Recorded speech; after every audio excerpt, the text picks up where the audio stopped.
In the late 1800s, there was something called the Dawes rolls, which was basically a census that made records of people's ethnic backgrounds in order to determine which Native American tribes would get certain land allotments and other benefits.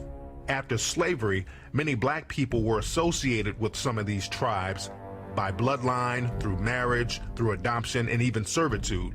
And because they were associated with these tribes, many black people were entitled to some of these benefits. The government did not want blacks to get these benefits, so they created a separate freedmen's list specifically for black people. They also started to list any full-blooded Native American who had African features as black because they didn't want them getting those benefits either. At the same time, they allowed white citizens to come in and pay money under the table to be listed as part Native American. 1895 and 1896, when a lot of the whites found out the benefits that these blacks are going to be entitled to, a lot of whites went to the Dawes Commission and say, look, why don't you put my name on there?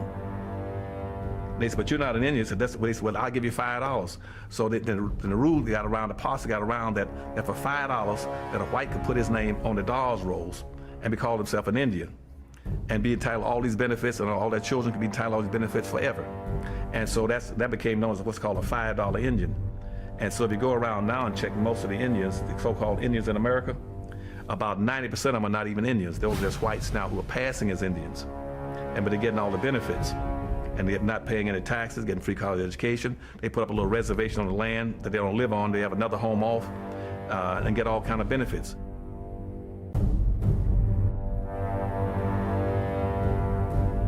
Iron Eyes Cody was another famous Native American person.